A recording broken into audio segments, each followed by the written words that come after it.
En el año del reinicio, la Iglesia de Cristo Llamados a Conquistar, Ministerios Ebenecer Oregón, presenta un poderoso mensaje de la Palabra de Dios.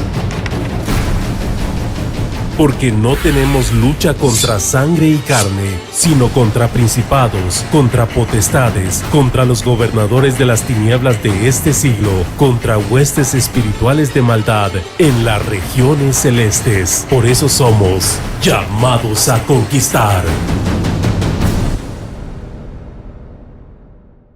Por favor, te lo suplico. Amén. Bien, quiero darle el título del tema, aunque sé que es un tema bastante pesado, lo puede considerar tal vez usted, pero hasta que me permita explicarlo, usted va posiblemente a tener una idea diferente de lo que pudiera sugerir el tema de este día. Yo lo he titulado La Era de los Despreciables. Ese es el título para ahora.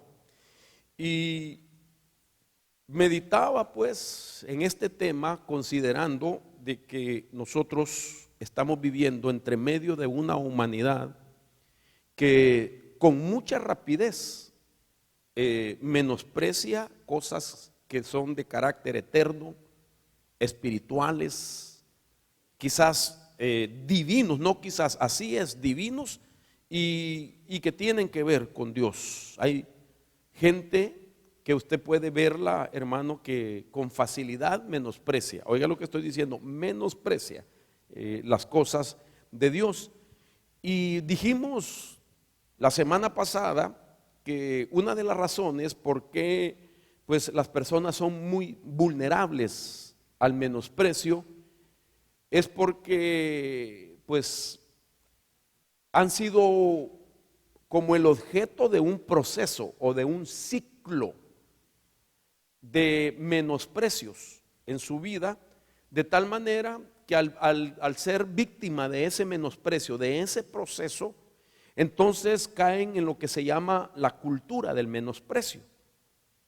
Y eso significa que la persona tiene costumbres de menospreciar y no sabe, por supuesto, de que fue el objeto de un ataque, de un proceso, donde voy a explicar en parte lo que ya empecé a hablar desde el domingo. Pero también otra de las razones por qué las personas son vulnerables a menospreciar y es porque tienen niveles muy altos de placeres en su alma. Oigan lo que estoy diciendo. Eso significa que cuando una persona mantiene en su alma niveles de placer muy alto, entonces esta persona tiende más, se inclina más a darle gusto al placer de su alma, de tal manera que menosprecia las cosas que son eternas, espirituales, permanentes, divinas o de Dios, porque quizás piensa que aquello no le puede corresponder al placer que siente en su alma. Entonces es muy dado a menospreciar por causa de ese nivel de placeres que hay en su alma. Ahora, lo que no sabe esta persona es que las cosas que llega a menospreciar de Dios son las que tienen, hermano, los elementos, el poder para liberarlo, mejor dicho, desatarlo, romper el vínculo que tiene con los placeres. Menospreciando las cosas eternas, está perdiendo la oportunidad a ser libre y no caer dentro del grupo de personas que forman parte de la era de los despreciables. Si Dios me lo permite, yo voy a estar tocando, por ejemplo, durante estos días, por ejemplo, un tema, los vínculos del placer en el alma. Vamos a empezar a examinar mi alma, con qué está vinculado, con qué está conectado. Y vamos a examinar toda clase de placeres que pueden llevarnos a nosotros a menospreciar, aún siendo creyentes, hermano, e hijos de Dios. Vamos a tocar también, digamos, la diferencia entre el desprecio y el menosprecio, que son dos cosas totalmente diferentes. Y vamos a hablar de las personas que menospreciaron y las consecuencias que tuvieron Pero vamos a hablar también de lo que no debemos menospreciar, especialmente hoy que hemos llegado al tiempo final. Entonces es un tema de mucha importancia que vamos a abordar muchas cosas. Ahora, la base bíblica para esto lo encuentro en Romanos, en el capítulo 2, verso 4. Dice en la Biblia Reina Valera 95, dice: ¿o menospreciáis las riquezas de su benignidad, paciencia y generosidad, ignorando que su benignidad te guía al arrepentimiento? Note lo que el apóstol Pablo escribe a los romanos, y él está como haciendo una pregunta: ¿acaso ustedes van a menospreciar las riquezas de su benignidad, paciencia y generosidad? Y dice él: ignorando que su benignidad te guía al arrepentimiento. Entonces note usted que Pablo le escribe al grupo de creyentes en Roma, y en esa epístola a los romanos, Pablo está llevando una palabra que los haga a ellos entender del peligro de menospreciar cosas que son espirituales, que son eternas, que son de Dios, que son divinas, porque tienen un resultado cuando nosotros les damos el verdadero valor a esas cosas. Ahora, para continuar, quiero entonces refrescarle un poco la memoria de lo que ya hablamos. Por ejemplo, yo le hablé a usted de ese ciclo del menosprecio. ¿Por qué una persona es muy dada a menospreciar? Porque una persona puede caer en una costumbre de estar menospreciando. Y una de las razones, decía yo, es de que en el proceso del ciclo del menosprecio, para que una persona tenga como cultura, como costumbre el menospreciar, esa persona pues sufrió un ataque en primer lugar de parte de Satanás. A ese menosprecio yo le llamo el menosprecio espiritual. Es un menosprecio donde quien lo ejecuta, hermano, es de parte de las tinieblas, una potestad, un espíritu, o el mismo diablo puede iniciar un menosprecio en nuestra vida. Y lo que él pretende es que la persona, al menospreciar lo espiritual, Satanás lanza un menosprecio espiritual, note usted, para que la persona entonces menosprecie lo espiritual, de tal manera que esa persona va a tener repercusiones. Porque cuando uno menosprecia lo espiritual, entonces repercusiones espirituales habrán en su vida muy fuertes, de tal manera que corre el peligro que su predestinación sea pues afectada. Oiga esto. Y que una persona termine su vida no como era la voluntad de Dios. Un ejemplo de eso fue Sansón, un hombre predestinado para cumplir con una tarea de parte de Dios muy gloriosa, hermano. Un hombre que es dado a luz, que es dado primeramente a sus padres como un nazareo, a una mujer que se considera una de las estériles de la Biblia, y esa mujer porque Dios así lo quiso, porque era su voluntad que esa mujer estéril quedara embarazada, quedara, hermano, encinta, esperando dar a luz, le da a luz un hijo que viene con una comisión maravillosa.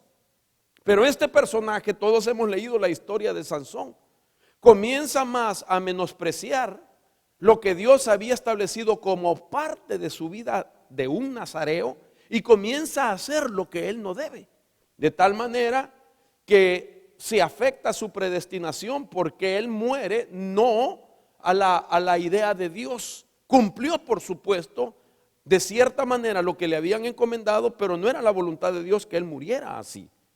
Entonces eso me deja ver a mí de que Satanás puede lanzar un menosprecio sobre nosotros. Otro ejemplo que dimos es cuando, y este es también uno de los fuertes ejemplos, cuando el mismo Goliat, que es un gigante, que es Goliat era simiente satánica, le lanza un menosprecio a David cuando lo mira a un muchacho, lo mira sin uniforme de guerra, pero lo mira que lo está confrontando. David, sintiendo el celo de Dios, encara a ese paladín llamado Goliat que tenía a todo el pueblo de Israel, a todos los guerreros y diestros en batallas, hermanos, los tenía llenos de terror, llenos de temor, paralizados, y que ellos no estuviesen en el frente de la batalla, sino que estaban escondidos, llenos de temor. Y entonces ahí Goliat lanza, hermano, una palabra de menosprecio, de tal manera que le dice que al verlo que es un muchacho, le dice que va a dar su carne a las. Mejor leamos el pasaje. Dice 1 Samuel 17:41. Y el filisteo vino y se fue acercando a David con su escudero delante de él. Y cuando el filisteo miró y vio a David, lo tuvo en poco. Quiere decir que lo menospreció, porque era muchacho, rubio y bien parecido. Oigan esto.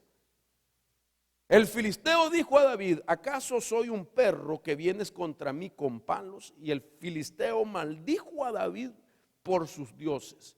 Entonces note usted de que si quiero yo utilizar razones para menospreciar a una persona, vemos que no tenía razón alguna porque era joven. Dice la Biblia, era rubio y bien parecido, o sea, razones no tenía. Porque muchas veces nosotros menospreciamos porque juzgamos la apariencia de una persona. Quizás, si puedo usar esa expresión, razón tendría si en vez de rubio lo hubiera visto descolorido, ¿verdad? Y en vez de muchacho lo hubiera visto ya entrado en años. No estoy diciendo nada malo. Y entonces, razón posiblemente tendría de menospreciarlo, débil, sin fuerza, qué sé yo. Pero vemos en la Biblia que en este pasaje se destacan las cualidades físicas de David, de tal manera que Goliat, simiente de Satanás, no tenía ninguna razón para menospreciarlo, dándonos a entender entonces esto que estoy diciendo, que Satanás no le importa quién tú eres, no le importa cuánta unción tengas, no le importa qué sabes, no le importa, hermano, qué dones mueva. De todas maneras, él quiere menospreciarnos a nosotros, porque él sabe el efecto que puede causar cuando menosprecia en una persona, en este caso su espíritu, lo espiritual, el espíritu de él. Entonces hay un menosprecio espiritual que es lanzado por Satanás directamente. Y aquí comienza ese ciclo. El siguiente faceta, después de que Satanás personalmente ha menospreciado, es el menosprecio emocional. Esto sería el resultado del primer menosprecio. Y el resultado del menosprecio emocional tiene efectos tan terribles como el primero. Sin embargo, este menosprecio emocional puede venir, hermano, por medio de familias, por medio de amigos, de personas cercanas a ti. Personas que quizás tú les buscas porque consideras de que aprecian tu vida, los conoces de tiempo, o quizás son de tu mismo país, de tu mismo barrio, pueblo o rancho, qué sé yo, que crecieron juntos, fueron a la escuela, qué sé yo. Entonces, amigos que tú considerabas que tu amistad con ellos era valiosa, sin embargo, cuando ellos menosprecian, pueden causar también el mismo daño. Ya no se diga cuando un familiar, un padre menosprecia, un esposo menosprecia a su esposa, o viceversa, la esposa al esposo. Entonces, lo que resulta con ese menosprecio es de que, hermano, empieza la persona a batallar en sus sentimientos, en sus emociones. Emocionalmente, ese menosprecio le afecta. Es como un terremoto que le llega, hermano, a la parte almática, a la parte de su alma. Y usted, hermano, no me dejará mentir, porque muchos de nosotros, en alguna medida, hemos conocido el menosprecio. Quizás usted o yo, quizás unos más que otros, han conocido en alguna medida ese menosprecio. Y no me dejarán mentir, hermano, que incómodo se siente, qué efectos produce, qué mal se siente la persona, qué le ocurre aún en su estima, en en su propia estima lo que puede suceder el ser menospreciado. Fíjese que este tema es bien importante. Yo quiero que usted lo atienda, por favor, porque incluso este tema va en contra de la teoría de la psicología. Usted sabe que para la psicología ellos dicen que el ser menospreciado tiene beneficios para nuestra psiquis. Los psicólogos dicen que cuando una persona es menospreciada, lo que hay que enseñarle que hay beneficios, porque supuestamente una persona menospreciada, entonces dicen ellos, genera un mecanismo de defensa, de tal manera que su estima la levanta menospreciando a otros. Que cuando alguien menosprecia a otras personas, su autoestima la está reconstruyendo y la está elevando. Eso no es verdad. Porque yo le voy a explicar a la luz de la palabra, hermano, las complicaciones o las consecuencias que significa vivir como seres humanos menospreciando cosas o a otras personas. Entonces, el menosprecio emocional es terrible. Vuelvo a la carga nuevamente con el mismo ejemplo de David. No solo lo trató de menospreciar el propio Goliat, simiente satánica, sino que sus propios hermanos, dice la Biblia. Y esto usted lo puede leer en 1 Samuel 17, 28. Sus propios hermanos, al ver lo que él estaba interesado en saber qué recompensa le darían para el que venciera a Goliat, y que se sabía que era la hija del rey, aquellos se burlaron de él y le dijeron: tú vuélvete mejor a pastorear las ovejas. Si tú eres bueno solo para pastorear, ¿quién se va a fijar en ti? Así como tú eres. Entonces sus hermanos trataron de menospreciarlo.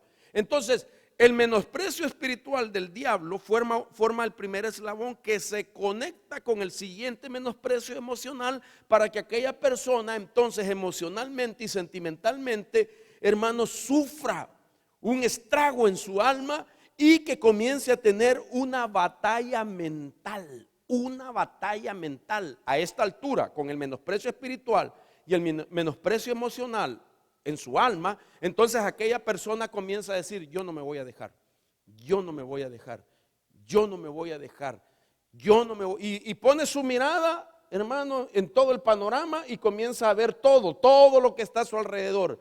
Personas, cosas materiales, cosas espirituales, y a todo eso tiene un sentir: no, yo no me voy a dejar, yo voy a demostrar lo contrario, yo voy a hacer valer mi quién soy, etcétera. Entonces la batalla mental lo mete al siguiente menosprecio, que es el producto de un mecanismo de defensa que la persona generó por sí misma. Ahora, con este mecanismo de defensa, ahora la persona se vuelve menospreciador de todo, como algo defensivo. Antes que lo menosprecien, él prefiere menospreciar. Y el menosprecio comienza aún hasta criticando cosas. Ya se dieron cuenta qué feo le quedan los zapatos a ese hermano. Ya se dieron cuenta qué horrible es el peinado que trae fulano.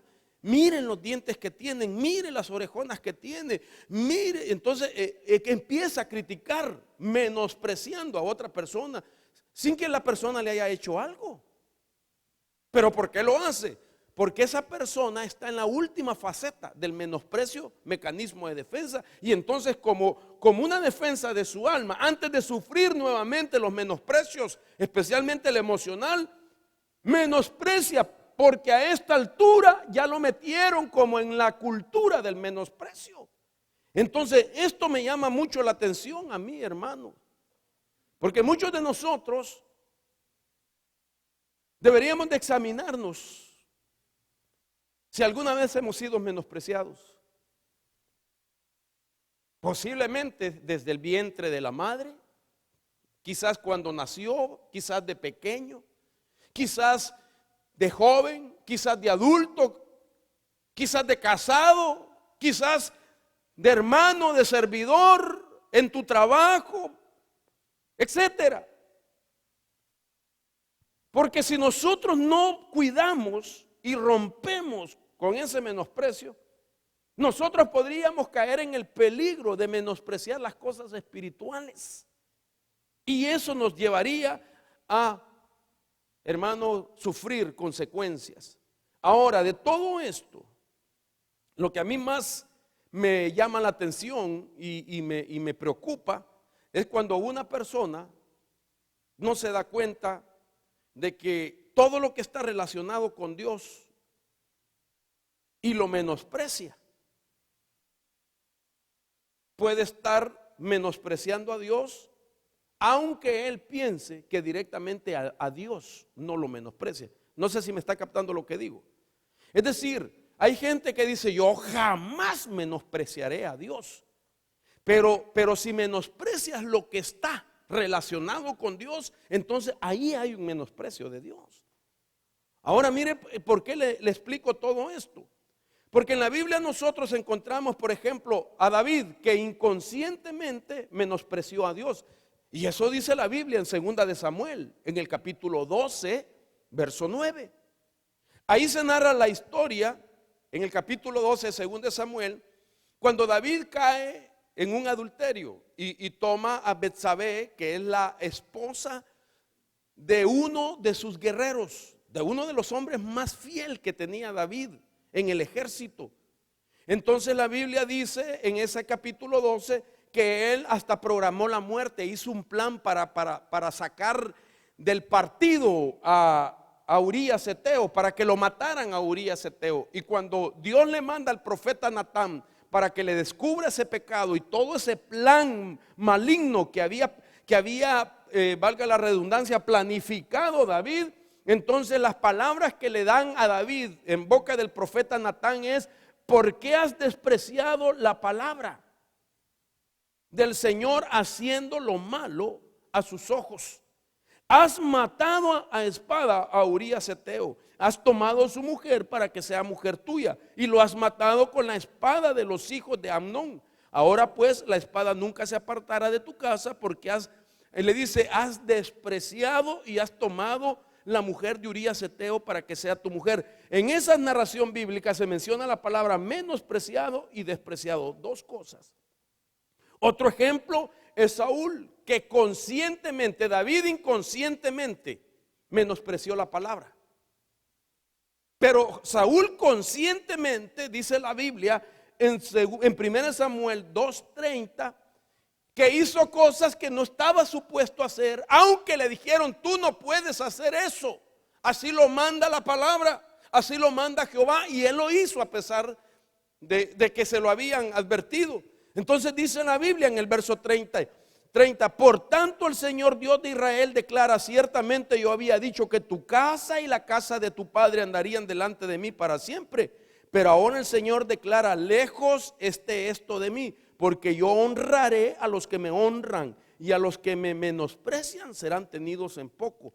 Entonces vemos ejemplo de gente que menospreció conscientemente y otros que menospreciaron inconscientemente, aunque no así directamente a Dios, pero sí las cosas que estaban relacionadas con Dios. En este caso, David a la palabra. En este caso, Saúl haciendo cosas que no debería de hacer porque no era sacerdote, porque Dios le había dicho que tenía que romper o terminar con sus enemigos, y al desobedecer a Dios, entonces conscientemente lo menospreció. Entonces, hasta aquí vemos el ciclo. Pero ¿qué es en realidad el menosprecio? Entonces, déjeme darle a usted un concepto del diccionario Vine. Por ejemplo, menosprecio no existe si no existe primero la palabra desprecio. Entonces, necesariamente para explicar el menosprecio tengo que utilizar el término despreciar. Y eso significa tener poca estimación de algo o de alguien. Tener algo o a alguien en menos valor de lo que se merece. Oiga esto. Tener a alguien o a algo en menos valor de lo que se merece, ese es un menosprecio. Y el que lo hace está acostumbrado a menospreciar. Significa también considerar a algo o a alguien como nada o de ningún valor. Dice el diccionario Vine que eso es menospreciar, no darle el valor que verdaderamente representa. Ahora, entre despreciar y menospreciar, por ejemplo, hay una gran diferencia. Y yo creo con todo mi corazón que está en mejor posición, para que usted me pueda captar lo que quiero decir, pero que no es bueno, por supuesto, está en mejor posición una persona que desprecia, en mejor posición del que menosprecia. Porque alguien desprecia a Dios, por ejemplo, porque no lo conoce todavía.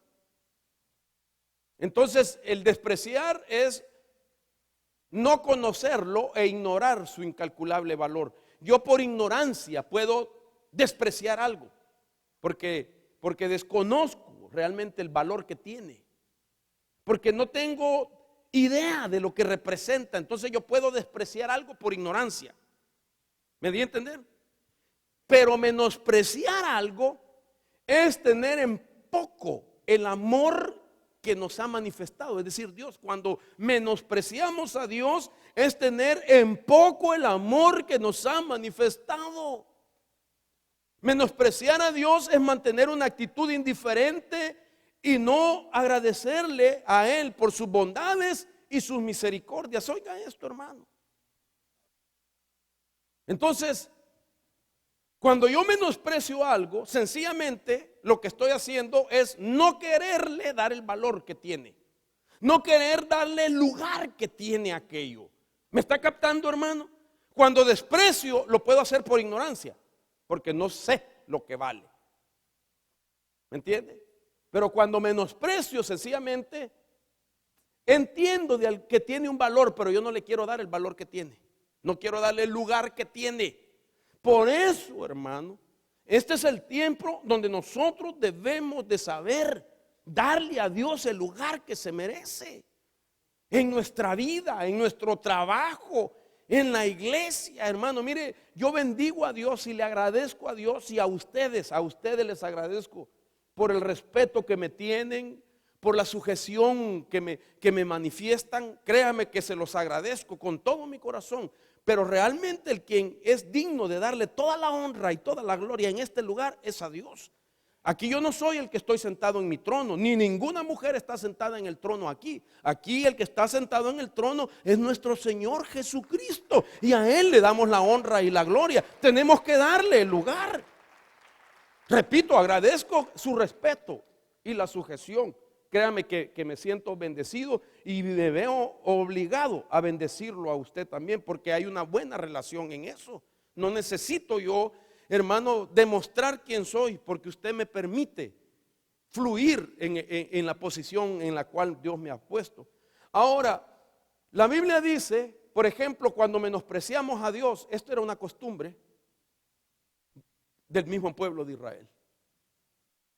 Israel fue menospreciado por el diablo y fue menospreciado por un faraón, por los capataces, de tal manera que cuando Dios los saca de los años de esclavitud y les da una tierra, les promete una tierra de abundancia, dice la Biblia en Deuteronomio 32:18, mire cómo ellos comienzan a menospreciar. Dice Deuteronomio 32:18, despreciaste la roca que te engendró y olvidaste al Dios que te dio a luz. Estoy dándole citas bíblicas para que usted lo compruebe más tarde. Deuteronomio 32:18. Dios les dice, ustedes me han menospreciado, a Israel. Deuteronomio 6:12 dice, entonces ten cuidado, no sea que te olvides del Señor que te sacó de la tierra de Egipto, de la casa de servidumbre. Mire cómo menospreciamos a Dios cuando nos olvidamos de dónde Dios nos sacó. Que te sacó de la muerte, que te sacó del pecado, que te sacó de la amargura, que te sacó de la vida de traumas, que te sacó, hermano, de la soledad, que te sacó de una enfermedad, que te sacó de una crisis. Y mucha gente, como el pueblo de Israel, corre el peligro de olvidarse de donde Dios lo sacó. Cuando uno se olvida de donde Dios lo sacó, entonces está menospreciando a Dios. Deuteronomio 8:14 dice, entonces tu corazón se enorgullezca y te olvides del Señor tu Dios que te sacó de la tierra de Egipto, de la casa de servidumbre. Note usted que Deuteronomio 8:12 menciona el problema del orgullo que está en el alma. Y el orgullo es un mecanismo de defensa. Las personas orgullosas, casi un 99.9% son gente que la humillaron alguna vez, la menospreciaron, la rechazaron. La gente orgullosa es personas que sufrieron algún rechazo en su vida. Y entonces empiezan a crear un mecanismo de defensa. Y ahora su orgullo es mecanismo de defensa. Entonces un orgulloso es dado a menospreciar. Su orgullo no le permite reconocer de que necesita a Dios, que necesita una respuesta, que necesita un consejo, que necesita la palabra, que necesita de un amigo, que necesita de un hermano, que necesita de un pastor, que necesita de un padre espiritual. Su orgullo no le permite reconocer. Su mecanismo de defensa no le permite reconocer. Entonces menosprecia a Dios con esa actitud. Por eso David le decía a su alma: alma mía, bendice a Jehová y no olvides ninguno de sus beneficios. En otras palabras le está diciendo: alma, si tú olvidas de dónde te sacó el Señor, entonces lo vas a menospreciar a Él. Usted puede tener un montón de Biblias en su casa, bien arregladitas, limpiecitas, hermano amado, pero si usted olvida de dónde Dios lo ha sacado, usted está menospreciando a Dios. No podemos olvidar. Entonces, cuando ya uno ha caído en esa costumbre de menospreciar, entra entonces dentro del panorama de la vida devocional, de la vida de comunión con Dios, 12 cosas que forman parte de la cultura del menosprecio dentro de la iglesia. Y yo se las mencionaba a usted. Entonces, las 12 cosas de una cultura de menosprecio dentro de la iglesia es: primero, el menosprecio de la mesa del Señor. Hoy la tenemos y vamos a hablar de eso. El menosprecio de las ofrendas. Vamos a hablar de eso también. El menosprecio de la instrucción o la disciplina. El menosprecio del nombre del Señor. El menosprecio de los pequeños comienzos. El menosprecio, hermano, a las mujeres. El menosprecio de la primogenitura. El menosprecio de los adoradores, no de la adoración, de los adoradores. El menosprecio por el verdadero amor. El menosprecio a la juventud. El menosprecio de la obra de restauración. Y todo tiene base bíblica. Y cada tema de esto, los 12 menosprecios, es por lo menos una enseñanza para nuestra vida, para no ser parte de la era de los menospreciables, o de los despreciables, mejor dicho. Entonces, una de las primeras cosas dentro de esas 12 cosas que mencioné es menospreciar la mesa del Señor. Por eso yo le decía: yo quiero enseñarle a usted, y agradezco a Dios que usted haya venido. Y yo le aseguro que si usted me presta atención, usted nunca va a olvidar este mensaje, y usted jamás se vuelve a perder una administración de la cena del Señor. Aunque usted lo puede hacer en su casa, pero lo que hace en la casa no sustituye a esto. Porque aquí hay una dirección sacerdotal, hay una administración pastoral, apostólica, hay una guianza por el Espíritu, que se pueden dar palabras que nacen del corazón de Dios y se le dan a usted. Algo puede venir, una palabra que lo consuela, puede venir una palabra que rompa con cosas. Mucha gente menosprecia esta mesa, pasando por alto, hermano, que al menospreciar esta mesa podría estar encontrando en esta mesa, en los elementos que la representan, lo que puede llevarlo a cortar con los vínculos de placeres en su alma. Yo sé que hay muchas razones por qué la gente menosprecia la mesa del Señor. Algunos le tienen miedo y no vienen por miedo. Hoy hay Santa Cena. ¿Y sabe por qué es el miedo? Porque están en pecado y no lo quieren dejar, que es lo peor. Pero si tú batallas con en alguna área de tu vida, cualquiera que sea, hermano, esto tiene poder para romper con enfermedades, con vicios de alcohol, hermano, con drogas, con prostitución, con problemas de la mente, con algún tipo de enfermedad. Esta mesa tiene poder para romper con todo eso. Pero tienes que creerlo en el nombre de Jesús. Dele palmas al Señor. Entonces mire lo que dice la Biblia. Por ejemplo, este menosprecio a mí me llama tanto la atención porque mucha gente menosprecia las representaciones espirituales, pasando por alto que tendrán repercusiones espirituales. Alguien puede decir, pero ¿y eso qué tiene? Si ese pan me lo puedo comer yo con frijoles. ¿Qué tiene que hayan puesto las copas? Mire qué bonito está esto. Gracias, amado hermano. ¿Oíste? Que Dios te bendiga. No sabes lo que significa esto para mí. Que Dios te bendiga y te conceda las peticiones de tu corazón, a ti y a tu mamá, en el nombre de Jesús. Pero la gente, ¿y eso qué puede tener? Tiene mucho, más de lo que nos imaginamos. La Biblia dice que este era el problema de Israel también. Malaquías capítulo 1 verso 7 dice, ofreciendo sobre mi altar pan inmundo. Y vosotros decís, ¿en qué te hemos deshonrado? En que decís, la mesa del Señor es despreciable. Quiero usar ese pasaje porque ahí se habla de la mesa del Señor. Hermano, cuando usted encuentre en la Biblia la palabra mesa significa comunión. La mesa es un lugar de comunión. La mesa de su casa es un lugar de comunión. La mesa de la iglesia, cuando mesa del Señor, significa comunión con el Señor. Y entonces, según Malaquías, aquellos ponían pan que mojoso. ¿De cuándo es este pan? No este, estoy pensando en voz alta, basado en ese pasaje. Nos sobró de la Santa Cena del año pasado. Y no, como no hay que tirarlo. Pongámoslo, de todas maneras los hermanos ni cuenta se van a dar. Los hermanos tal vez no, pero el Señor sí. Se le cayó el pan, hermano, rodó, agarró pelo, saliva, qué sé yo. Ay, pongámoslo, los hermanos ni cuenta se van a dar. Tal vez los hermanos no, pero el Señor sí. Entonces, debería de los servidores, gracias Señor por el privilegio de arreglar tu mesa. Señor, que este pan que te representa bendiga a mis hermanos, bendiga al pueblo, que cuando mi hermano lo coma se conecte contigo, Señor, en comunión, en santidad. Por eso no cualquiera podría estar arreglando la mesa. No cualquiera debería de estar, hermano, preparando las copas, preparando el pan.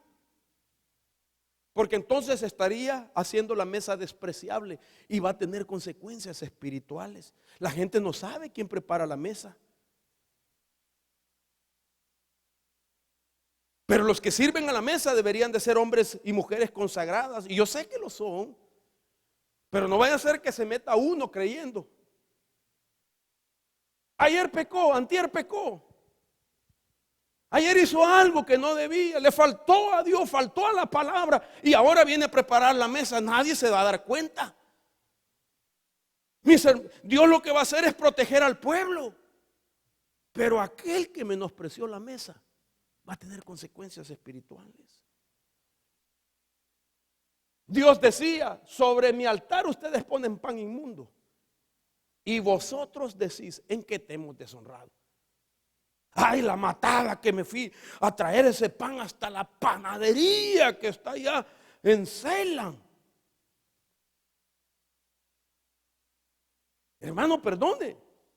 Usted puede ir lejísimos a traer el pan, pero eso no quiere decir que lo justifica para que lo ponga sobre la mesa sin importar cómo vive usted delante de Dios. Claro que a Dios le interesa. Ahora, ¿por qué es importante esto, hermano? Porque a mí me llama la atención que otra gente lo menosprecia de otra forma. Y lo hemos dicho, cuando hay Santa Cena no viene. Se va al cine. Hizo carne asada. Llegaron los compadres a visitarlo y prefirió los compadres y sabía que había Santa Cena, porque nosotros lo empezamos a anunciar. Solo termina esto y empezamos a anunciarlo durante todo el mes para que nadie se pierda la bendición. ¿Por qué no lo visitaron otro día? ¿Por qué ese día, hermano? ¿Por qué no ponemos a Dios en primer lugar? No, hay mesa del Señor, no la puedo despreciar. Aún si estás en batalla, si el diablo ha querido robarte la bendición de ser parte de la comunión, hermano, pelea la batalla, no te pierdas, hermano.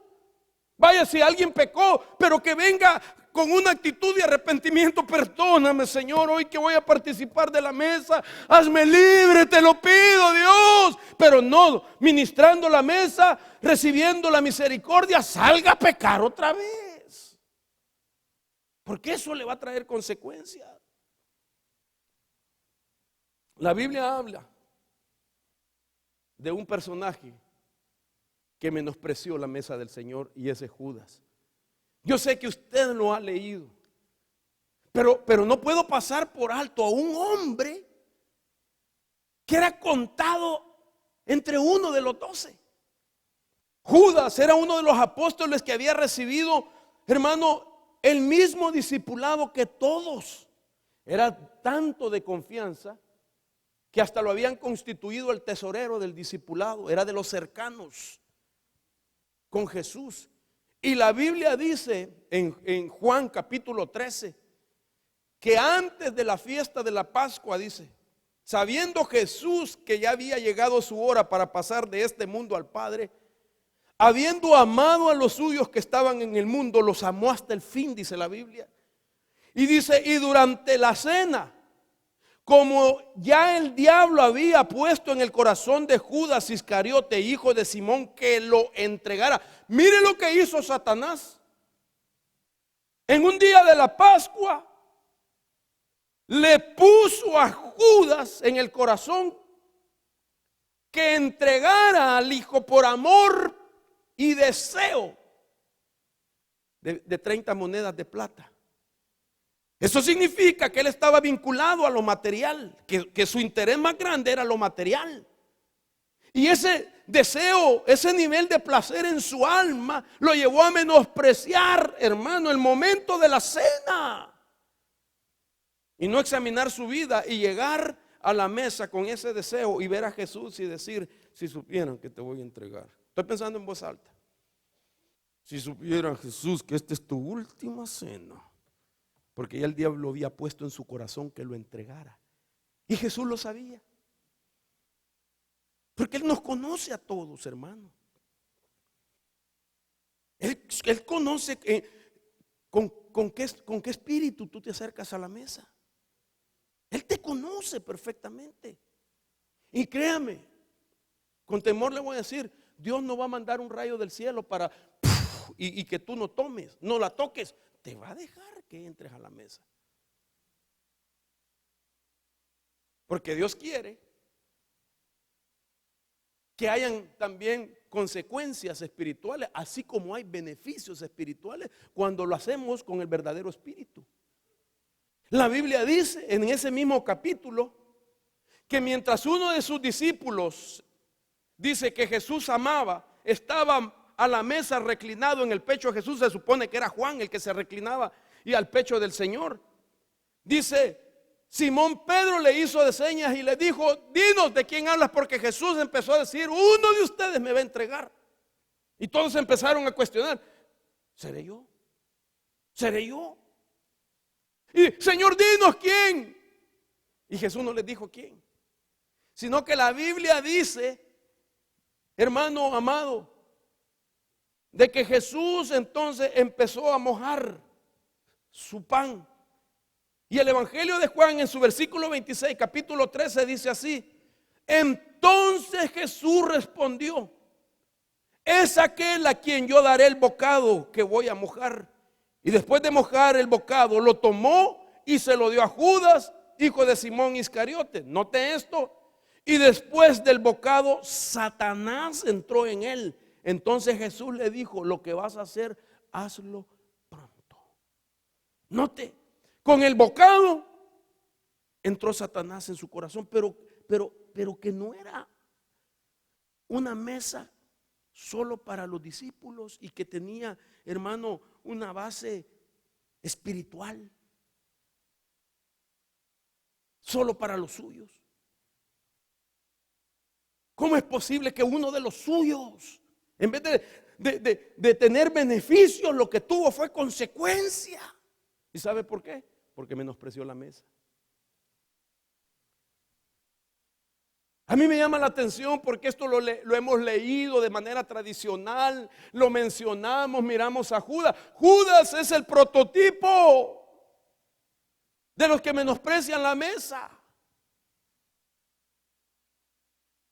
Y entonces ahora, aquel hombre no lo detuvo Dios en hacer lo que tenía que hacer, sino que las consecuencias fueron más profundas y más profundas y más profundas, hasta que dice la Biblia que se ahorcó.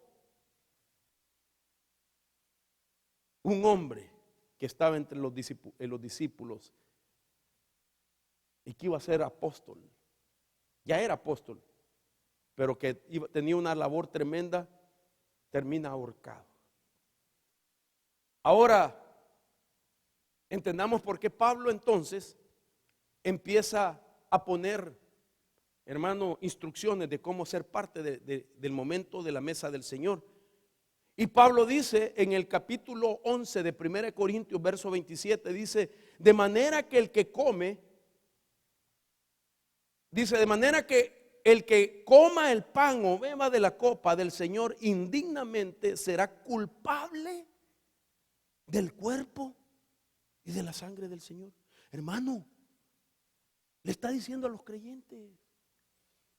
Yo no sé si usted le está entendiendo lo que estamos leyendo. En otras palabras, les está diciendo, ya no voy a ser culpable ni a los romanos, ni a los griegos, ni a los judíos, sino a aquellos que comen indignamente. Los voy a hacer culpable de la muerte de Jesús. Entonces ahorita, ¿cuántos cristianos no le echan la culpa? Los judíos lo mataron, los romanos lo mataron, los griegos lo mataron. Mire, ¿cuántos cristianos no están matando al Señor? El que coma y beba indignamente será culpable del cuerpo y de la sangre del Señor. Por tanto, dice, examínese cada uno de sí mismo y entonces coma del pan y beba de la copa. O sea, de que entre medio de ese juicio hay un paréntesis y es examina tu alma. Examina tu alma. ¿Por qué estoy enfermo?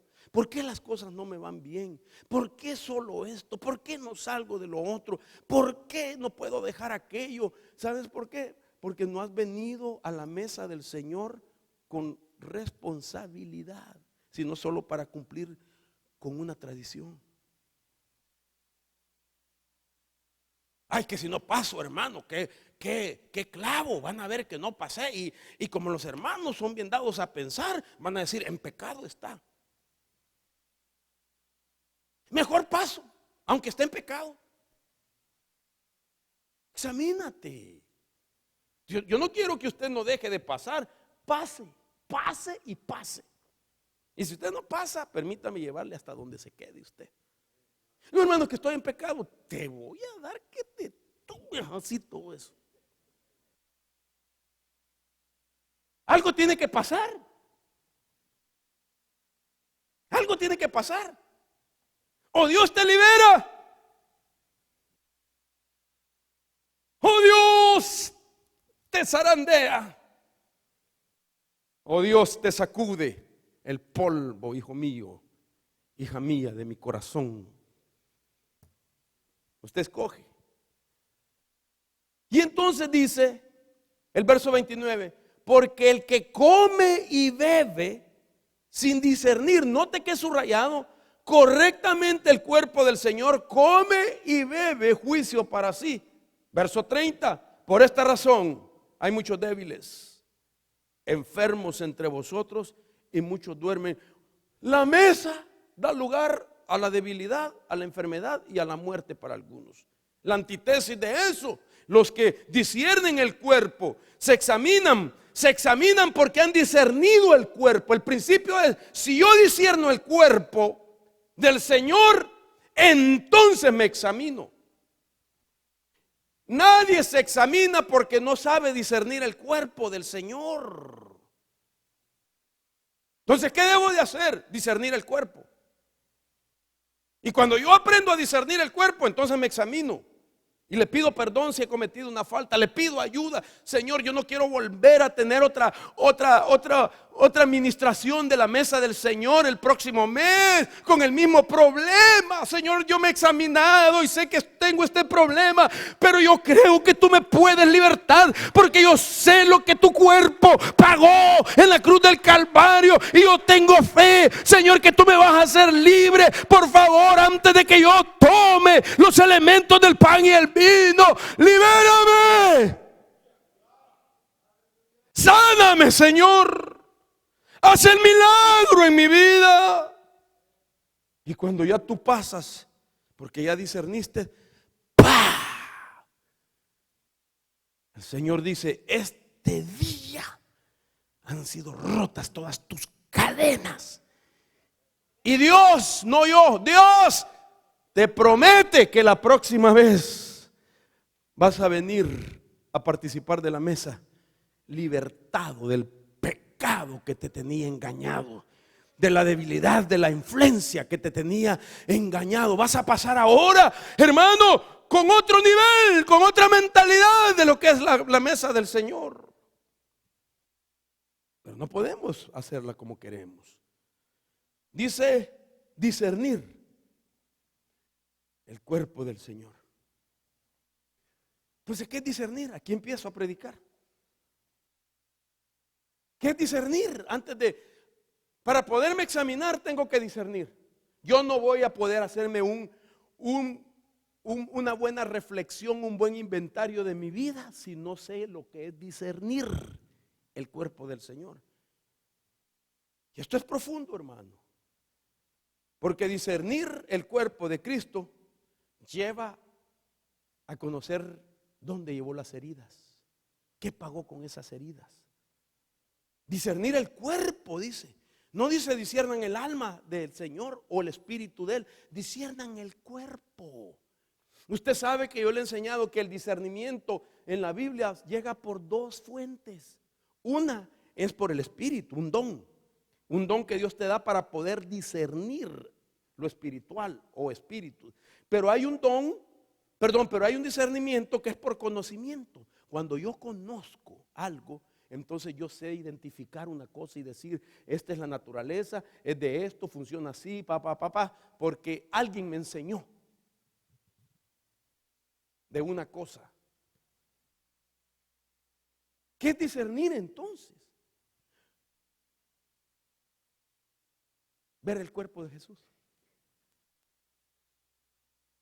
¿Y cómo hago, hermano, si yo no estuve ahí? ¿Me voy a ver una película para ver? No. Discernir está en la Biblia, el cuerpo de Jesús. ¿Cómo hago? En tu Biblia, si tienes Biblia.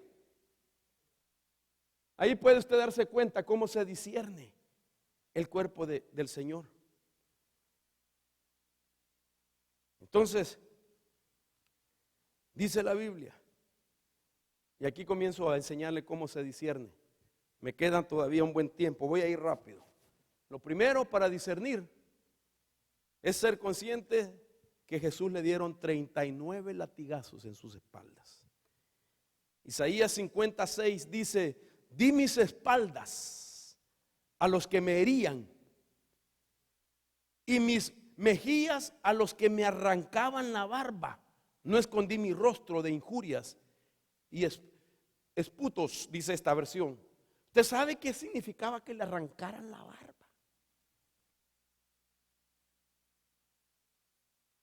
A mí me querrán arrancar la barba, no me arrancan nada, las uñas se va a arrancar el que lo intente. Pero Jesús tenía una barba espesa posiblemente, y cuando se la arrancaban se la traían con todo y carne. Los latigazos, según lo que significaba el castigo que los romanos daban, era provocarle tanto dolor al que azotaban, de tal manera que se dice que los que eran azotados muchas veces preferían morderse la lengua, partirse en dos, que era menos el dolor que lo que le estaba provocando los golpes en sus espaldas. Eso es discernir el cuerpo. No es cualquier cosa, hermano. ¿Cómo la gente se atreve a menospreciar la mesa del Señor si vas menospreciando esos latigazos?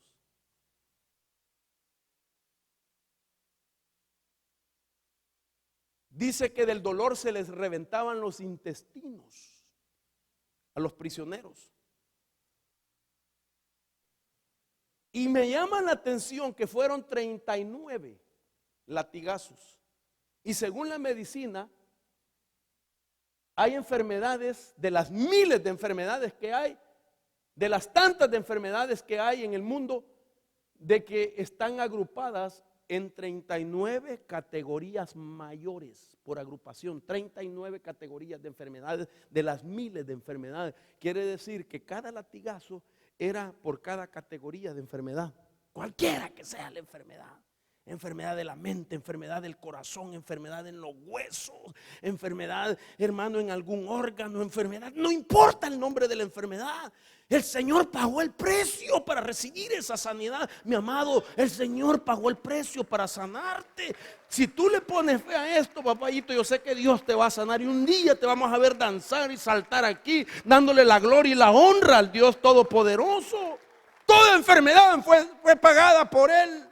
Tus males fueron pagados, hermano, de mínima que sea la enfermedad hasta la más terrible, que no tenga quizás cura, que no se le haya encontrado respuesta. Hermano, el Señor recibió 39 latigazos para cubrir y pagar el precio de las 39 categorías de las enfermedades mayores que hay en la humanidad. Aún el ébola. Ahorita ya aumentó a 3.500 contaminados con ébola. Más o menos. Y se dice que de 100 enfermos, 90 se mueren. 39 categorías. Y Él pagó el precio. Esta es una idea, hermano, de cómo lo amarraban a un poste. Como el látigo tenía ganchos que cuando se insertaban en la carne y al jalón desgarraba la carne. Y el dolor era insoportable. Ahí empezó Jesús a pagar el precio en la cruz del Calvario. ¿Cómo nos atrevemos a menospreciar la mesa del Señor?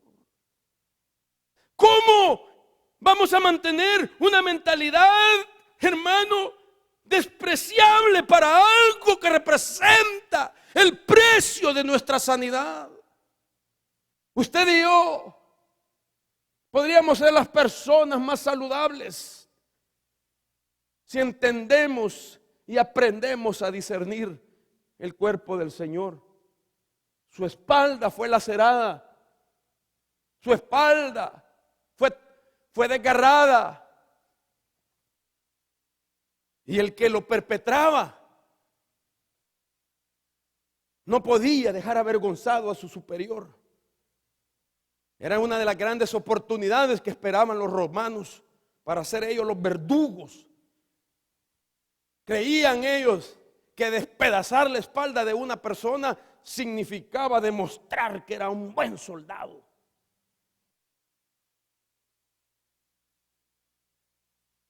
Necesitamos cambiar la mentalidad de esto, hermano. La Biblia dice en Primera de Pedro, en el capítulo 2, y Él mismo llevó nuestros pecados en su cuerpo sobre la cruz, a fin de que muramos al pecado y vivamos a la justicia.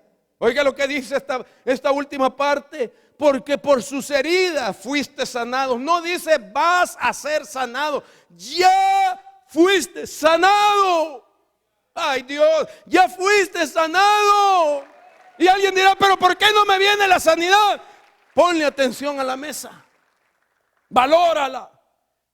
Levanta el valor que tenía para ti. Ponlo como algo que no puedes perderlo. Como que no puedes participar de algo tan glorioso dándole el valor de poca cosa. Deberíamos de venir temblando a la mesa del Señor, porque ahí está la fuente de tu victoria, de tu salud, de tu liberación, de tu bendición, de tu prosperidad, de tu perseverancia, de tu permanencia. Está ahí. Y por eso es que el diablo va a tratar de impedírtelo, va a tratar de poner otras cosas, intentando que haya una sustitución del tiempo, el momento y el lugar para ministrar esto para ti. El poder de esas heridas. Es increíble ver que en la Biblia encontramos que nuestro Señor Jesús aún en el milenio las va a llevar.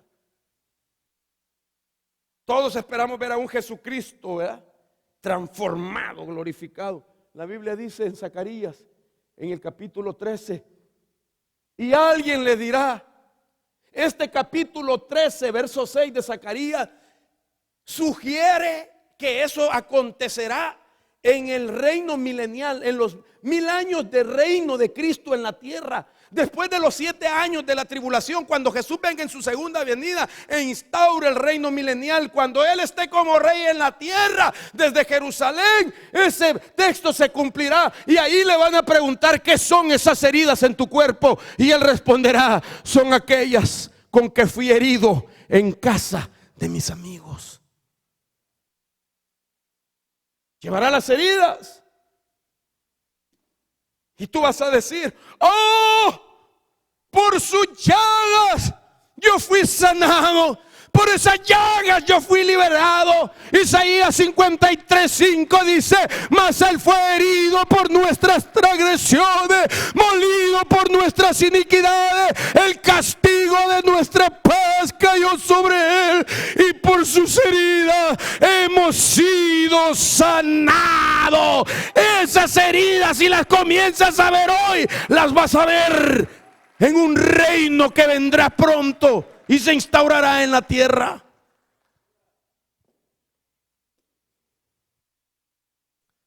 ¿Cuántos tienen heridas en su cuerpo?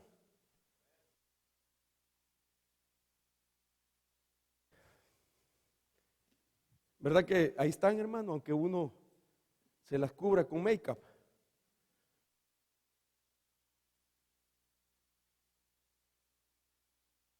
Yo llevo heridas en mi cuerpo, pero no como esas. Yo tuve un accidente automovilístico hace años, manejando ebrio, para vergüenza mía lo digo. Y mi rostro se desfiguró completamente, y tengo todavía heridas de eso. Mi cuerpo, hoyos, las puedo enseñar. Y usted posiblemente trae heridas.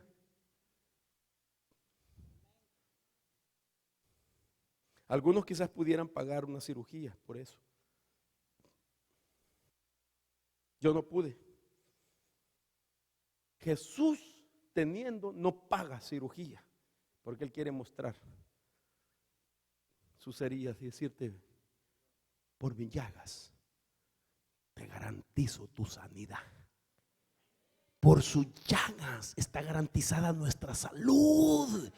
Por sus heridas, por sus cicatrices, hay sanidad divina para nosotros. Esto es discernir el cuerpo. Pero hay un salmo que nos deja y nos da todo el sufrimiento. El Salmo 22 tiene el diagnóstico médico y forense de la muerte de Cristo. Y nosotros tenemos que ver. Si usted quiere aprender a discernir el cuerpo del Señor, lea Isaías 53 y lea el Salmo 22. Por ejemplo, dice: Dios mío, ¿por qué me has desamparado? ¿Por qué estás tan lejos de mi salvación y de las palabras de mi clamor? Estas palabras fueron las que Jesús, según el Salmo 22, salmo mesiánico, salmo profético, hablan del momento donde Jesús Iba a declarar palabras, otras que pasarían por su mente, por su espíritu, pidiéndole al Padre: ¿por qué me siento solo, Padre? La Biblia dice que Dios es Padre, Hijo y Espíritu Santo. Dios es uno manifestado en tres personas: Padre, Hijo y Espíritu Santo. Dios es una unidad compuesta, pero este salmo deja ver que por primera vez Dios deja de ser uno. ¿Cómo explicamos que si es Dios uno solo? En ese momento le dice el Hijo, que es Dios también en la persona del Hijo, le dice: ¿por qué me has desamparado? Es el único momento donde Dios deja de ser uno. Es un misterio. Y se siente el Hijo abandonado por el Padre. ¿Por qué me has abandonado?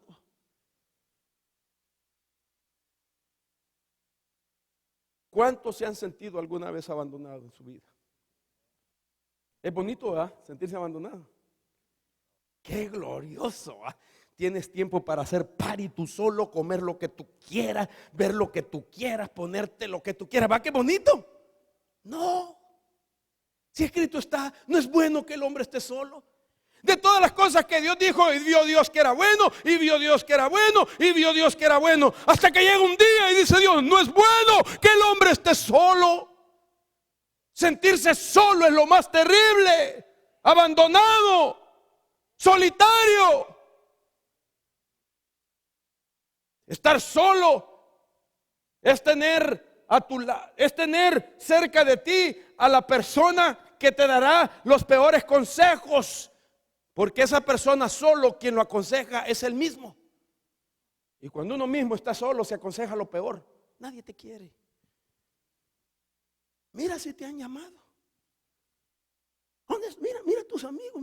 Mira si te han mandado algo. ¿Ya viste? Nadie te quiere. Y el Señor se sintió solo, para que los solos no se sientan solos nunca más, sino que se sientan que Dios está con ellos. Dios, ¿por qué me has abandonado? Lo dejó un momento solo para Dios decirte: aquí estoy por los que se sienten solos, porque Él está pagando el precio por tu soledad. No se puede menospreciar la mesa, hermano. Ahora oiga este salmo. El Salmo 22, verso 14 en adelante. Los versículos en color celeste. Los que no saben, celeste es este color, mira. Están pintados los versículos en color celeste. El amarillo son las heridas, las partes de su cuerpo que sufrieron el sacrificio. Por ejemplo, Jesús dijo ahí: soy derramado como agua, y todos, lo primero, mis huesos están descoyuntados. Mire lo que empezó a decir. La segunda cosa que dijo: mi corazón es como cera, se derrite en medio de mis entrañas. Verso 15 mencionó la tercera cosa de su cuerpo: como un tiesto se ha secado mi vigor.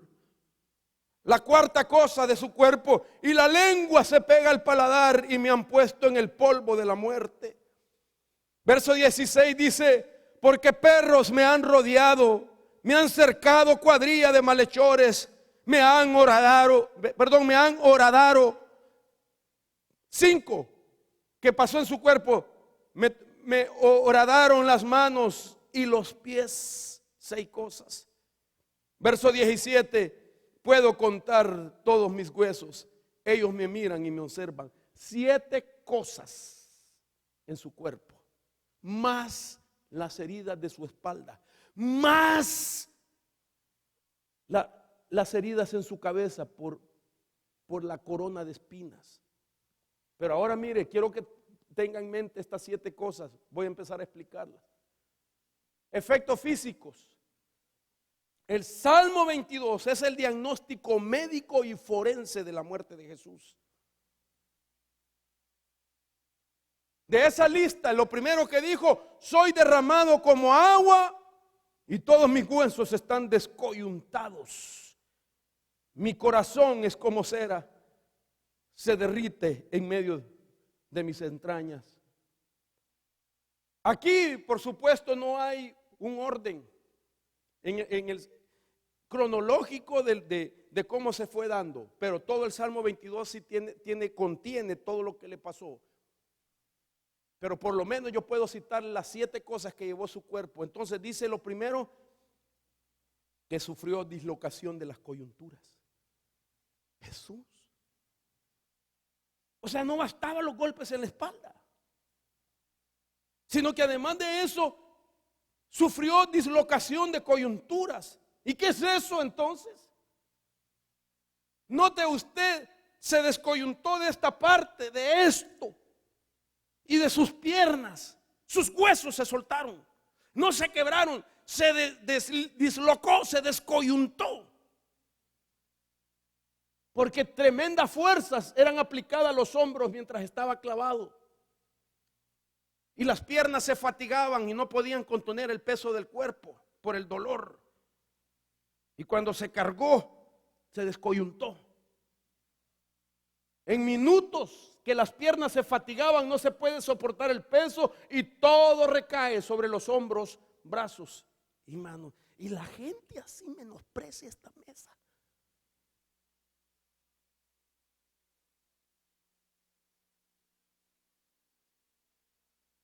Segundo, después de la dislocación, síntoma de una deficiencia cardíaca, su corazón empezó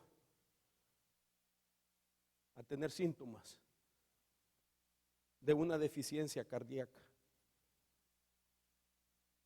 El corazón de aquel hombre noble, puro, íntegro, que vino a esta tierra para entregar su vida, comenzó a perder fuerzas, porque la vida comenzaba a irse, porque él necesitaba derramar toda su vida en lo que después él iba a decir: haced esto en memoria de mí. El que coma pan y beba de esta copa, la muerte del Señor anuncia hasta que Él venga. De tal manera entonces que sufre una descoyuntura de sus, valga la redundancia, coyunturas. Verso 15, la tercera cosa que sucede en el cuerpo: como un tiesto se ha secado mi vigor. Y esto significa que aquí se presenta un cuadro de asfixia y un colapso respiratorio. Oiga esto. Eso se da como resultado de la inhabilidad para exhalar completamente. Por intentar exhalar requiere levantar el cuerpo, y cada esfuerzo de respiración requiere mucho esfuerzo muscular hasta llegar a la fatiga, causando la asfixia. ¿Qué significa eso? Que ahora él hacía un esfuerzo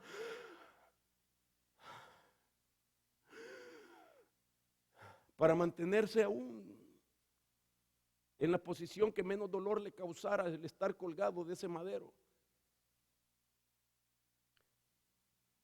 De tal manera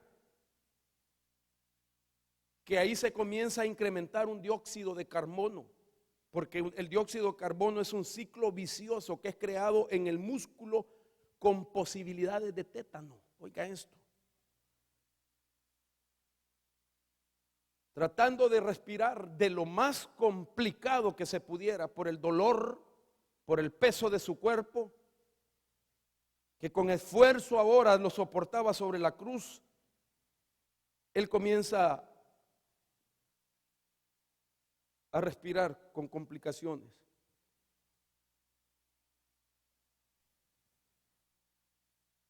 La cuarta cosa de su cuerpo dice: la lengua se me pega al paladar y me has puesto en el polvo de la muerte. ¿Qué significa la lengua se pega en el paladar? Empieza a sufrir deshidratación, porque la deshidratación causa que la lengua se pegue en el tejado de la boca.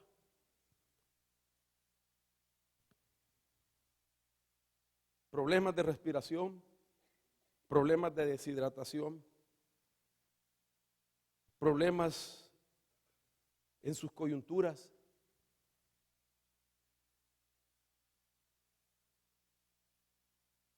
Luego dice el verso 16, perros me han rodeado, me han cercado una banda de malignos, desgarraron mis manos. Y eso significa que fuertes dolores en las manos antes de sufrir una parálisis en las manos. Y la parálisis viene por causa de haber sido traspasado el nervio medio de las manos. Y usted puede darse una idea. Los clavos eran de 13 a 18 centímetros o de 5 a 10 pulgadas. No era en la palma de la mano donde lo crucificaron, porque los expertos dicen que es imposible que él se hubiera sostenido si aquí hubieran puesto, que hay más posibilidad de resistir más tiempo el peso del cuerpo cuando es traspasado exactamente en la muñeca. De tal manera que usted puede darse cuenta cómo las muñecas eran clavadas a la madera y cómo los ligamentos eran traspasados y cómo los nervios eran traspasados. El nervio traspasado le producía un dolor atroz en sus brazos, y el daño de ese nervio resulta en la parálisis en sus manos.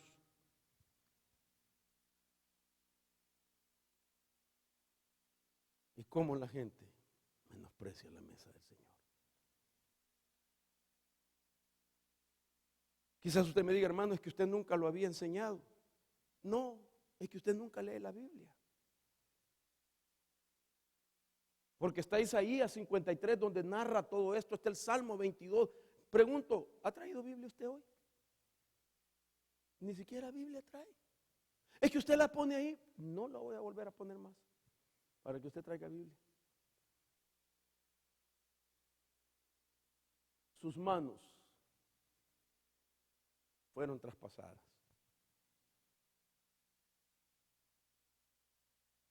¿Y por qué traspasó las manos? Porque el Señor te quiere dar libertad de obras malas. En la Biblia, cuando se habla de obras, perdón, de manos, se habla de obras. Lo que hiciste es mal. En lo que te vistes involucrado. Mucha gente no le prospera donde pone su mano. Lo que toca lo seca. Tal vez tus manos se vieron involucradas en violencia. Han golpeado, han castigado despiadadamente.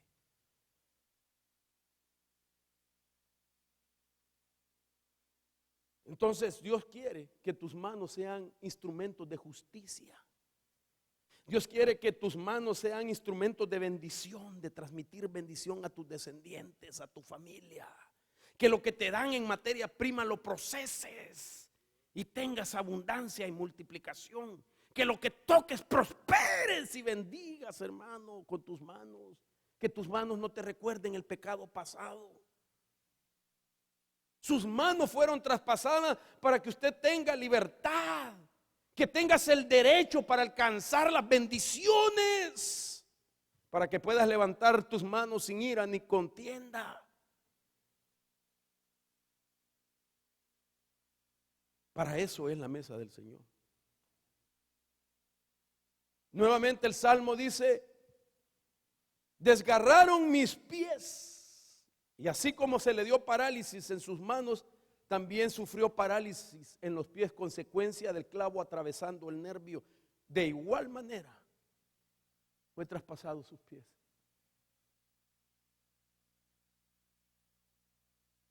Y la forma que habían ellos desarrollado era poner un pie, el otro encima, recostado a la madera y así traspasado.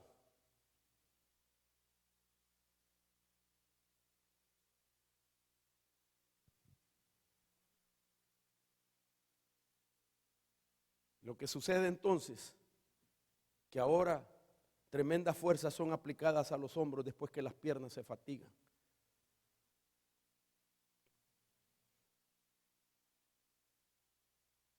Sus pies fueron traspasados. ¿Acaso, hermanos, usted y yo no vivimos descarriados alguna vez? Isaías 53:6 dice: todos nosotros nos descarriamos como ovejas, nos apartamos cada cual por su camino, pero el Señor hizo que cayera sobre él la iniquidad de todos nosotros. Entonces el camino descarriado fabrica iniquidad, fabricó iniquidad en nosotros. Cuando nosotros nos descarriamos, nuestros caminos crearon iniquidad.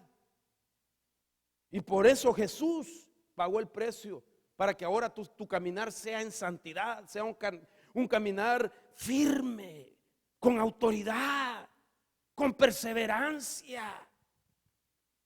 Él pagó el precio para que tú no retrocedas ante la prueba, ante los ataques del diablo, para que no corras al pecado, sino que te mantengas firme creyendo en Él. Y cuando a Él le traspasaron los pies, se cumplió la profecía de Génesis capítulo 3 verso 15. Dios había anunciado lo que sus pies harían. Dios le dijo a la mujer: y pondré enemistad entre ti y la mujer. Le dijo a la serpiente: mira, serpiente, siempre la mujer y tú van a tener enemistad. Por eso la mujer tiene una enemistad irreconciliable con la serpiente, hermano. Usted nunca se va a poder reconciliar.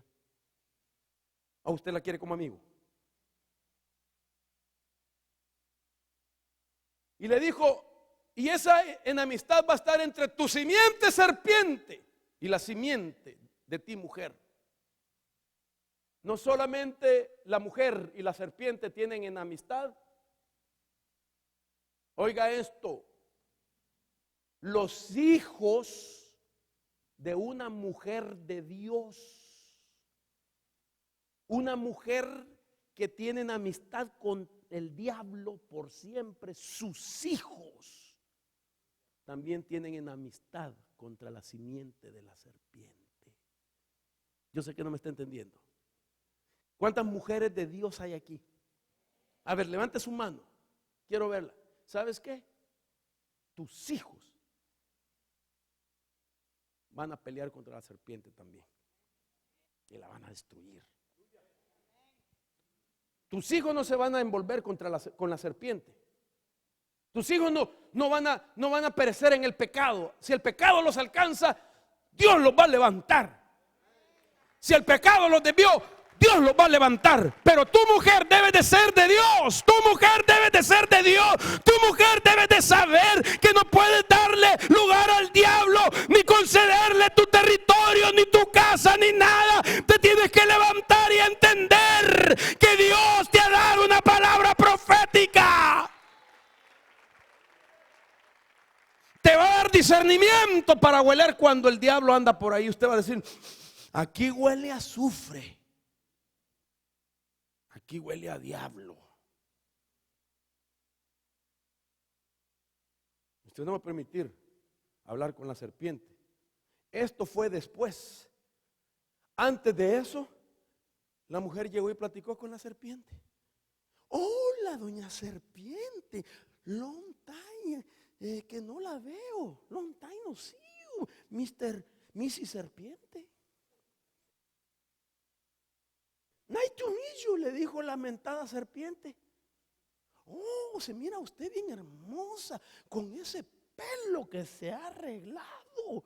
Wow, usted en un baile la haría. Y le empezó a casaquear. Perdón, le empezó a... Perdón, lo de la casaca. Y como todavía no estaba la profecía, se hicieron cuates. De verdad. Ah, no, hombre, olvídese usted con un twist ahí, mire. Ya me imagino a usted bailando la quebradita, perreando.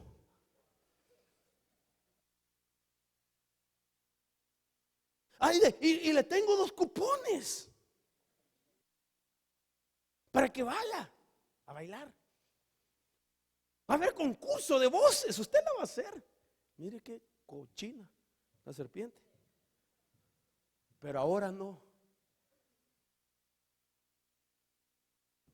Después de eso le dice: voy a poner en amistad culebra macheteada con la mujer de Dios.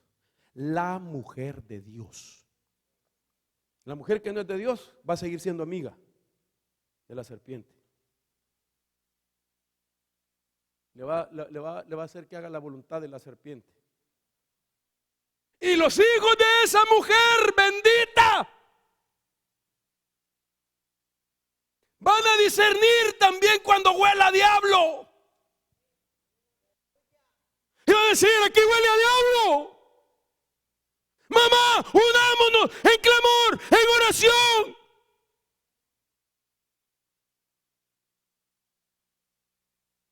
Van a ser guerreros que van a destruir.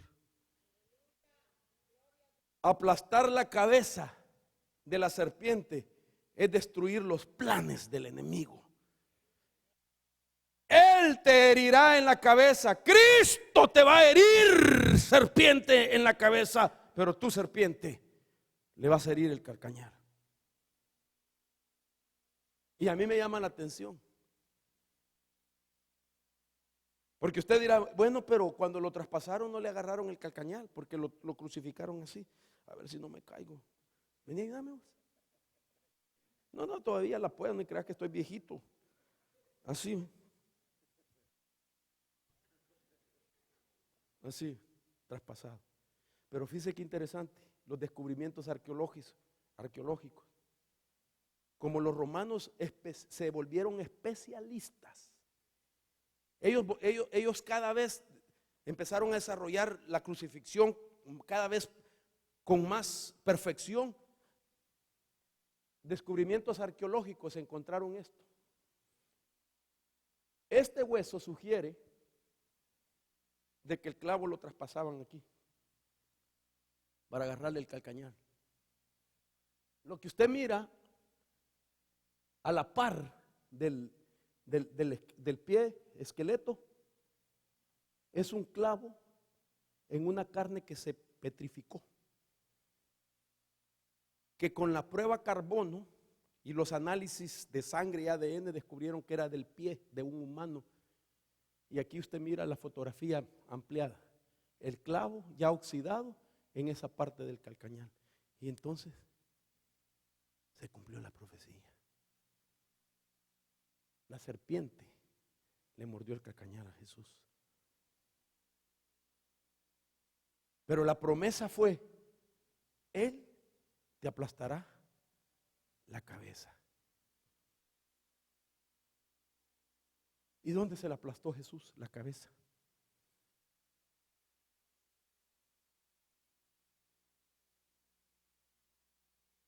Le doy otra oportunidad.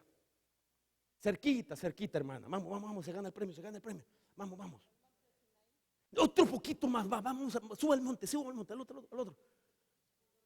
No, ¿en qué monte? Vamos. Ayúdenle a la hermana para que se gane el premio. El Gólgota.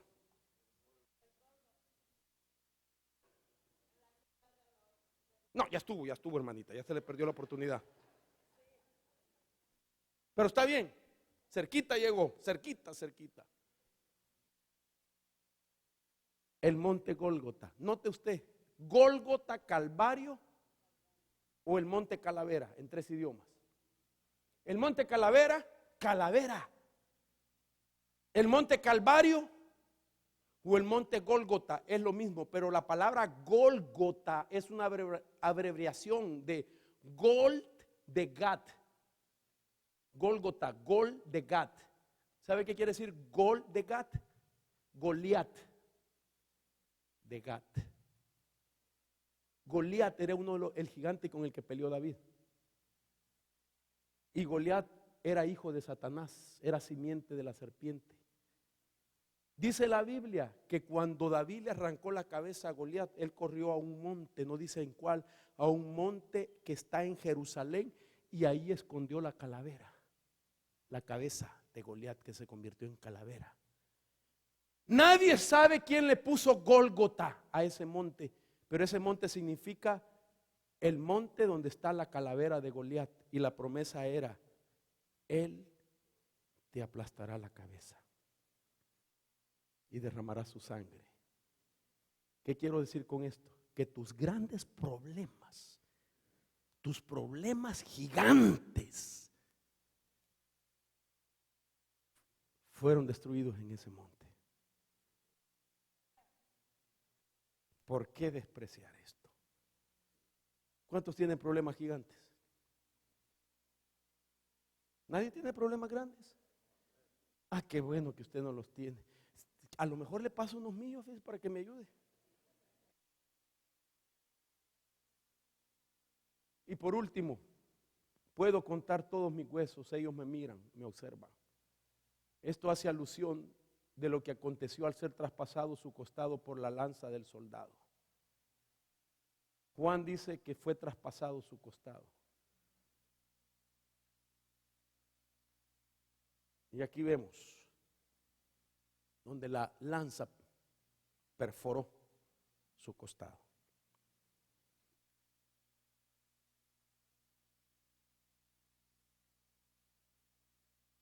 ¿Cómo menospreciar esto? Las causas de la muerte del Señor: sufre un shock, agotamiento, deshidratación, estrés, congestionamiento cardíaco, ruptura cardíaca. Ese es el final de la muerte de un hombre noble, santo, puro, que dio su vida por usted y por mí. Ahora, permítame. ¿Usted se va a atrever a menospreciar la mesa desde ahora en adelante? Lo hago responsable a partir de este día de traer a memoria eso, porque eso es lo que dice Pablo. Haced en esto cuantas veces querráis en memoria de mí. ¿Qué sufrió Jesús?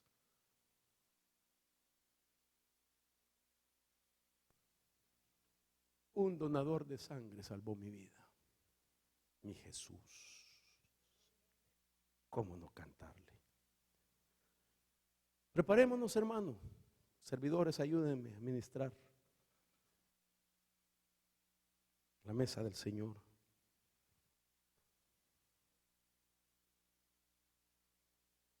Quiero decirle que si yo era el culpable de que usted no valoraba la mesa, perdóneme si yo no le hubiese enseñado antes esto. Perdóneme, por favor. Pero quiero decirle que si usted no había valorado, le pida perdón a Dios. Y le diga: Señor, perdóname. Había pasado por alto esto. No es cualquier cosa su mesa. No es cualquier cosa. Póngase sobre sus pies, por favor. Hoy te puedes acercar a la mesa para ser libre de aquellas cosas que te han oprimido, con las que has batallado. Hoy puedes venir a decirle al Señor: esta será mi última vez, Señor.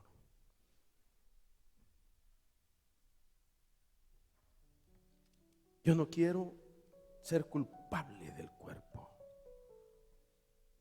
Yo no quiero matarte, Señor. Yo quiero reconocer que tú moriste por mí. No quiero que me hagan culpable de ese cuerpo. Y que cuando te vea un día y vea las heridas, diga: por esa llaga yo fui sanado.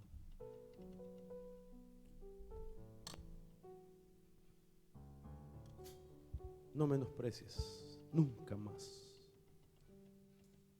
Y si tú fuiste menospreciado alguna vez en tu vida y por eso tienes reacciones de menosprecio, actúas así, te has acostumbrado a menospreciar, debes de aceptar que sufriste un ataque, por cierto, una vez de menosprecio. Y que puedes ser libre de eso.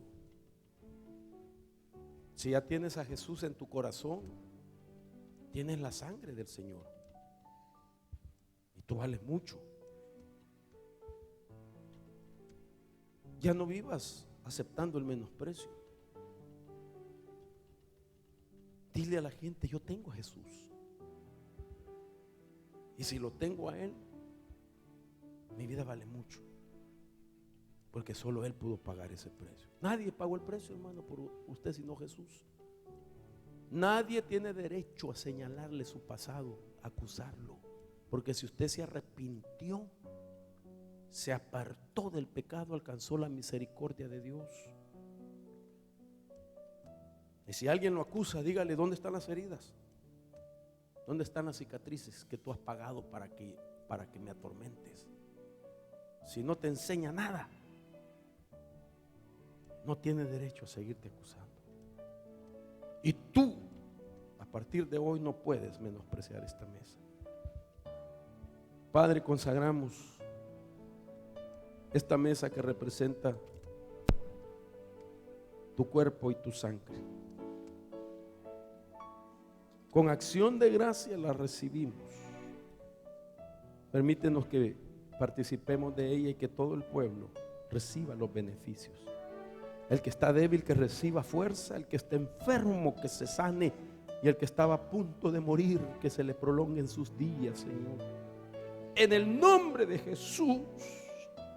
Y permite que con un corazón agradecido a partir de este día nunca más volvamos a perdernos esta bendición. Lo invito a pasar, por favor. Parece que ¿de qué lado está el jugo? Aquí hay jugo para los que no quieren el vino. Es jugo nada más por los que no pueden tomar. A este lado hay vino y a este, aquí también. Hágase para acá, hermano, donde está el jugo, donde hay jugo. No queremos que nadie sea afectado porque diga: mira, aquí dan vino y yo no estoy acostumbrado. Si usted quiere participar del jugo, está aquí. En el nombre de Jesús. A los niños no les vamos a dar, por favor. A los niños no me les vayan a dar. Siéntenmelos a ellos, a ninguno de ellos. En el nombre de Jesús. Y es su sangre. A los menores nunca más. Hasta que les enseñemos a valorar esto. No queremos crearles una costumbre a ellos de menosprecio, de querer tener participación sin que se les haya instruido. A partir de hoy vamos a enseñarles en las clases para que puedan participar los que han procesado la enseñanza. Pero solo para adultos, por favor. Pueden pasar. Cantemos. Su sangre derramada fue el precio que Él pagó. Esa misma sangre me cubre hoy. Holocausto y sacrificio nada son. Lo que quieres tú completa adoración. Su sangre de Cántale con todo tu corazón. El precio que Él pagó. esa misma sangre me cubre hoy. Holocausto y sacrificios Nada soy. Sí, Señor.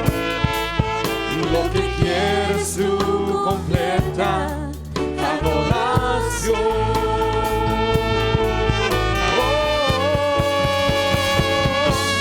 Esa sangre, la cual Él derramó por mí. Jesucristo es el camino, la verdad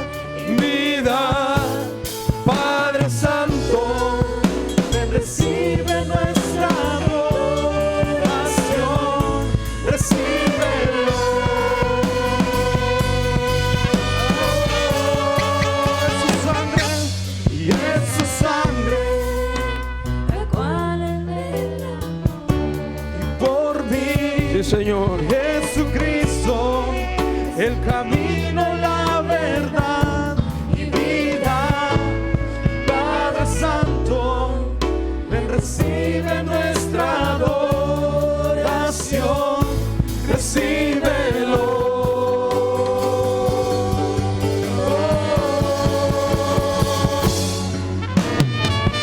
Gracias, Señor. Reconocemos tu presencia en medio de nosotros y declaramos que a través de tu palabra tú nos has enseñado a aprender a discernir correctamente el cuerpo del Señor.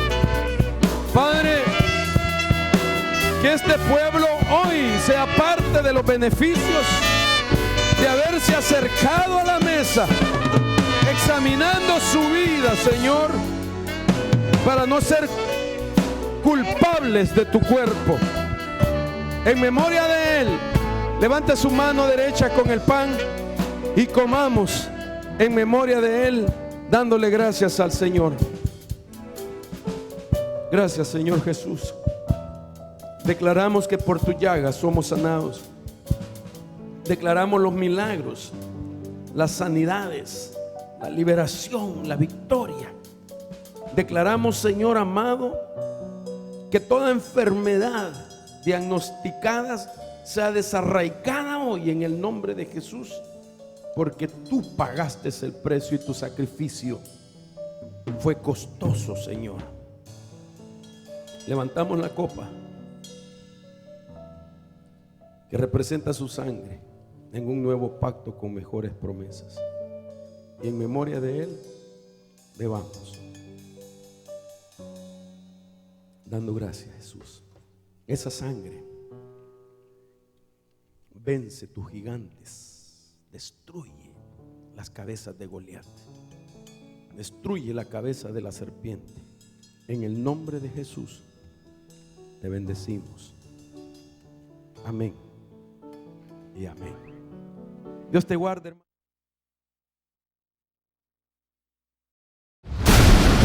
En el año del reinicio, la Iglesia de Cristo Llamados a Conquistar, Ministerios Ebenezer Oregón, presentó un poderoso mensaje de la palabra de Dios. Porque no tenemos lucha contra sangre y carne, sino contra principados, contra potestades, contra los gobernadores de las tinieblas de este siglo, contra huestes espirituales de maldad en las regiones celestes. Por eso somos llamados a conquistar.